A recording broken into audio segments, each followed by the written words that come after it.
Bismillahirrahmanirrahim. Alhamdulillah rabbil alamin. Salatu wassalamu ala asyrafil anbiya'il mursalin Sayyidina Maulana Muhammadin sallallahu alaihi wasallam ala alihi wa sahbihi ajma'in, amma ba'du. Qala rabbi shrah li sadri wa yassir li amri wahlul 'uqdatam min lisani yafqahu qawli. Bismillahirrahmanirrahim. Qala al-musannif rahimahullahu ta'ala wa nafa'na bihi bi 'ulumihi wa nafahatihi fid dharain amin. Wa sunnah tafrijun wa ayyu basmillah wa qaddimil yumna wa khallil wal wila wa naz'u khatimin liula yatribu amma lithani darbatin fayajibu. Wa sunnah dan disunahkan tafrijun akan tafrij, akan merenggangkan jari-jari. Wa ayyu basmilah dan disunahkan bahwa membaca basmalah seseorang. Wa qaddimil yumna dan dahulukanlah olehmu akan yang kanan. Wa khallil dan selah-selahilah olehmu. Wal wila dan mualan dan berturut-turut. Wa naz'u khatimin liula yatribu. Wa naz'u khatimin dan melepaskan cincin liula yadribu bagi yang pertama yadribu menepuk, ya, jangan mukul, menepuk ya mutayammim. Masuk kepada pembahasan sunnanut tayammum, sunnah-sunnah tayamum. Di sini dijelaskan ada 6. Yang pertama adalah tafrij, merenggangkan jari-jari, direnggangkan, jangan gini, direnggangkan. Yang kedua membaca basmalah. Yang ketiga mendahulukan yang kanan dari yang kiri. Yang ketiga, yang keempat menyelah-nyelahi. Jadi ada takhlil juga, ya, di dalam tayamum. Selanjutnya adalah mualat. Mualah itu adalah berturut-turut, perbuatan satu dengan yang kedua itu tidak dipisah dengan waktu yang lama. Yang terakhir disunahkan melepaskan cincin bagi tepukan pertama. Berapa tepukan kalau tayamum? 2 minimal, ya. 1 tepukan untuk wajah, 1 tepukan untuk tangan. Untuk tepukan pertama itu sunnah cincin dilepas. Nah, ini cincin. Untuk apa tepukan pertama nih? Untuk wajah. Nah, kalau nggak dilepas cincin tidak masalah. Tepuk turap itu atau diginikan. Apa sisir apa namanya? Ayang. Oh, ayak. Kok ayang pula? Baru diginikan. Sunnah lepas. Kalau sunnah lepas. Kalau tepukan pertama. Gimana tepukan kedua? Amma lisani darbatin fayajibu. Amma lisani darbatin, adapun bagi yang keduanya pukulan, artinya bagi pukulan yang kedua, fayajibu maka wajib ia naz'u khatim. Kalau tepukan kedua itu wajib melepas cincin. Kenapa? Karena tepukan kedua itu untuk tangan, sehingga kalau pakai cincin maka ada anggota yang tidak terkena debu. Maka kalau yang kedua wajib. Jadi kalau kedua cabut gini. Sah? Nggak sah, karena ada baju gini kan. Mana kan sah? Cincinnya dilepas, masa baju gini boleh? Nggak, gini kan, ya. Sampai ke siku. Hah? Apa? Nggak. Ya, baik. Belum pernah tayamum, ya, kita, ya. Ya, semoga lah tangan ada yang terbakar jadi tayamum. Nggak gini juga, ya. Jangan berat. Saya pengen, ya Allah. Ya Allah, kawan saya pengen kali di tayamum, ya Allah. Terbakarlah tangan dia. Ya, jangan. Atau air kering. Doakan air kering. Jangan lah, ya. Adabuhul kiblata ayyastaqbila makruhuhu turbul katsirus tu'mila. Adabuhu sebermula adab-adabnya tayamum al-kiblata ayastaqbilal kiblata, bahwa menghadap seseorang akan kiblat. Adab tayamum itu ketika bertayamum menghadap kiblat. Kemarin sudah dibahas, menurut musannif ada perbedaan antara adab dengan sunnah. Bedanya di mana? Kalau adab itu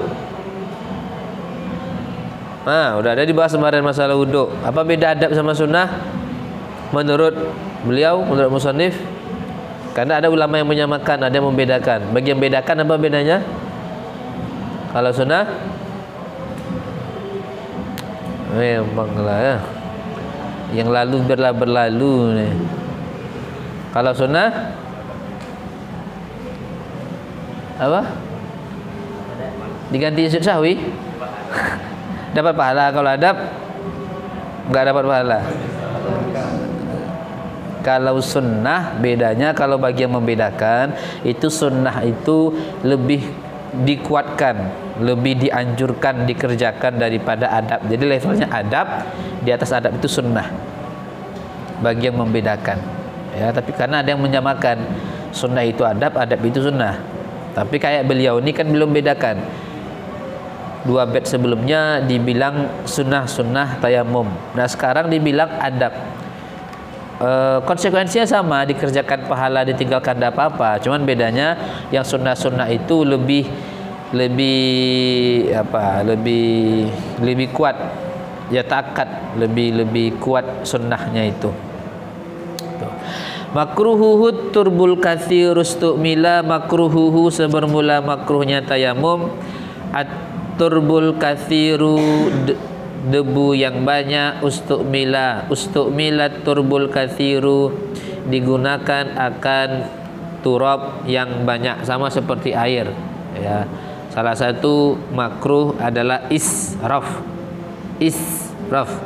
bukan ish ya. Asraf yang tidak bagus, ashraf itu bagus. Ini apa nih? Ash. Tapi kalian manggil ash atau as? As. Jadi kalau ada manggil Bang Asraf ada, jangan noleh. Doa itu doa ya. Baca kalau guru yang manggil, jangan pula Asraf. Ashraf. Muncrat ludahnya gitu. Asraf ya, tidak boleh israf, baik dalam menggunakan air ketika wudhu ataupun menggunakan turab ketika jadi nggak usah pakai debu itu kan. Diambil ini ke itu nggak usah tuh ya. Bukan sunnah. Nggak bisa pakai maf'ul alawi, sedikit aja itu bagus, apalagi kalau makin banyak saat makin bagus lah, nggak boleh ya. Tak ada kesunahan itu. Haramuhu turabu masjidin wa ma fi syar'il isti'malu minhu hurrima. Haramuhu bermula haramnya tayamum. Turabu masjidin ialah turabnya masjid. Wama dan sesuatu fi syar'i yang pada syarak, hurrima diharamkan, al istimalu minhu akan menggunakan minhu darinya mah. Ada hal-hal yang diharamkan bagi tayamum. Bukan haramnya tayamum kan ya. Sesuatu yang haram dipakai untuk tayamum. Ada dua hal yang haram digunakan untuk tayamum. Yang pertama, menggunakan turabul masjid. Menggunakan turab masjid itu tidak boleh ya. Maksudnya turab masjid itu turab yang memang munculnya dari barang wakaf. Beda sama turab yang ditiup dari luar. Angin berembus dia turap dari gedung atau dari kelas sebelah misalnya, tertib angin ke masjid, itu tidak apa-apa. Yang tidak boleh itu adalah turap yang dari masjid itu, dari bagian mauquf, dari bagian barang yang diwakafkan, haram. Yang kedua, sesuatu yang diharamkan oleh syariat untuk menggunakannya. Contohnya turap orang lain, turap digosok, atau turap yang dicuri. Ya, diambilnya turap orang, dia nampung kan, musim kering misalnya, jadi tampung ini nampannya si A, nampan si B, nampan si C.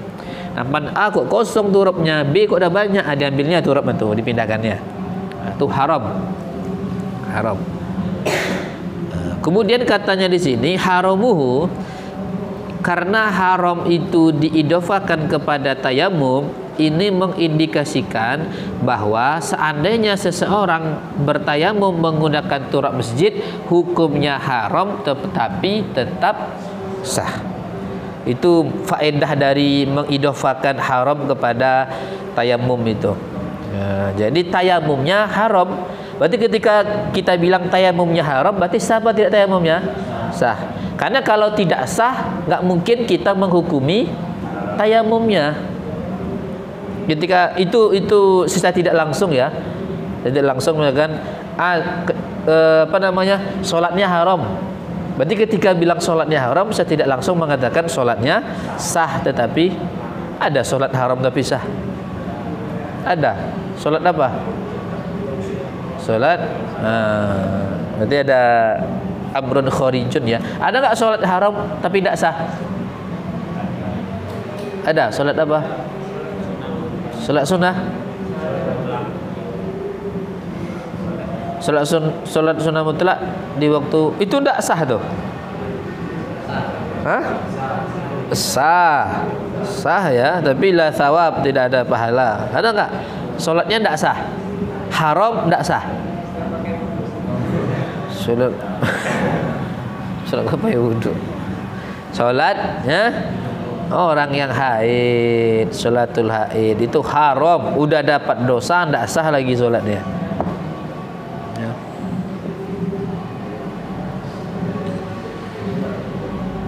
Makanya agama ini butuh sanad ya, bukan logika-logikaan agama ini. Nah, sampai kemarin kan masalah masul khuf, seandainya lah agama ini pakai akal, maka pasti yang berhak diusap adalah bagian bawah.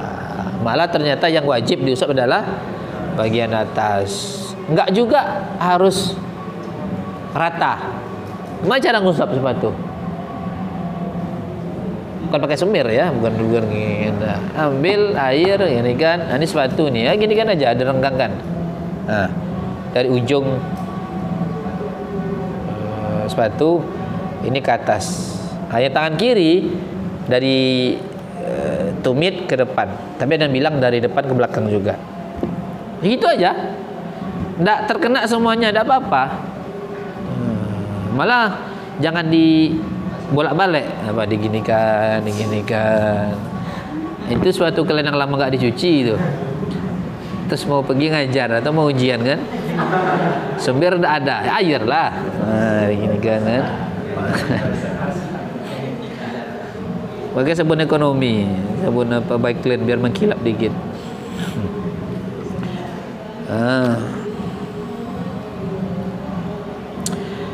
Mubtiluhu ma abtolal wudu'a ma